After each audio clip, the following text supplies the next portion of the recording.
Ada hamba-hamba Allah yang tidak sholat itu bukan karena dia ingin masuk neraka. Tapi banyak di antara mereka yang tidak sholat itu karena tidak mengerti kalau sholat itu mudah. Maka kalau ada orang tidak bisa sholat, bukan yang salah dia, yang salah ustadznya, mempersulit urusan sholat. Ini selalu kami hadirkan. Sholat. Saya mau tanya Bu ya, hukumnya sholat pakai pakaian kerja kotor, beroli tapi tidak najis. Assalamualaikum. Baik, termasuk fikih yang pertanyaannya bagaimana sholat dalam keadaan baju beroli, berlumpur, berdaki. Ketahuilah, kita harus mempermudah urusan sholat. Maka orang yang meninggalkan sholat hukumannya besar di hadapan Allah, neraka. Tapi kami yakin bahwa ada hamba-hamba Allah yang tidak sholat itu bukan karena dia ingin masuk neraka. Tapi banyak di antara mereka yang tidak sholat itu karena tidak mengerti kalau sholat itu mudah. Maka kalau ada orang tidak bisa sholat, bukan yang salah dia, yang salah ustadznya, mempersulit urusan sholat. Ini selalu kami hadirkan. Sholat memang sebisa mungkin ada sempurna dengan baju. Sempurna. Baju rapi, pakai sorban, pakai sunnah meletakkan sesuatu di pundak, penutup kepala, baju rapi, pakai minyak harum dan sebagainya. Itu kesempurnaan. Anda sholat berjamaah di masjid, kesempurnaan. Cuman kan tidak semua orang seperti itu bisa. Mungkin di tengah sawah, mau sholat duhur pulang jauh, bajunya kotor, kena najis, tinggal nyebur di sungai saja, naik sudah suci kok. Sholatnya di atas lumpur, Allah senang. Ini hebat betul, pengen masuk surga maksa ini. Di atas lumpur, jangan dipersulit.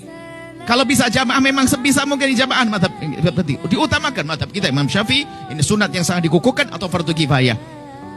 Madhab Imam Ahmad mengatakan wajib. Anggap saja ini adalah keutamaan, itu saja, jelas. Kemudian termasuk pakai oli sah. Cuman di ibu kalau bisa ganti yang bagus. Aduh repot. Ya jangan sampai tidak sholat. Sholat di atas oli yang lagi mengalir, sah sholatnya. Hebat, jidatnya berbau oli. Jangan tinggalkan sholat. Karena meninggalkan sholat adalah dosa besar, dosa besar, dosa besar. Anda sholat, maka jangan persulit urusan sholat. Mekena, tidak harus pakai mekena khusus. Ini menutup aurat sudah sah. Kaos kaki saja pakai kaos kaki. Kalau kaos kaki tidak punya, pinjam sarung suami. Suaminya di rumah. Nah, sudah begini nggak harus pakai mekena khusus. Tidak harus putih mekena, asalkan menutup sekujur tubuh kecuali wajah dan telapak tangan. Telapak tangan boleh terlihat. Tolong permudah urusan sholat. Tidak harus pakai digelar di mana saja. Ini sah sholat di sini. Ini tidak najis. Siapa bilang najis? Bumi Allah semuanya suci. Baru akan berubah menjadi najis kalau Anda yakin melihatnya. Ada orang kencing di sini nggak? Ada yang lihat kencing di sini? Dipel atau belum? Ini pernah dipel atau tidak? Nggak tahu kan? Aslinya bumi Allah suci atau tidak? Biarpun tidak dipel berarti tidak akan berubah menjadi najis kecuali ada jamaah kencing di sini berdiri. Pernah lihat atau tidak? Karena tidak pernah melihat, ini suci. Sholat di sini sah, nggak usah pakai sajadah. Sah sholat, nggak usah pakai sajadah. Di jalan raya juga sah, polisi yang ngamuk. Jadi jangan bikin susah sholat itu. Di mana saja, lumpur suci. Ada orang mungkin punya baju bagus, beli baju satu dosen pulang dari Korea, bajunya hem putih bagus semuanya. Cuman makainya sebulan sekali, satu Januari 1, Februari 1. Daki hitam, baunya luar biasa. Sah enggak pakai sholat? Sah enggak pakai sholat? Sah, cuman kotor. Tolong permudah sholat, jangan bersulit sholat. Boleh, hebat. Bahkan tak taunya kerja di bengkel pakai belepotan semuanya. Masya Allah. Sholat berjamaah lagi. Allah, hebat nih. Malaikat senyum nih. Gak boleh ada meninggalkan sholat. Dimanapun Anda berada, tetap sholat. Di padang pasir, di lumpur, di pinggir laut, semuanya. Masya Allah. Najis itu sangat pendek. Najis itu sedikit. Jangan semua dikit-dikit. Najis.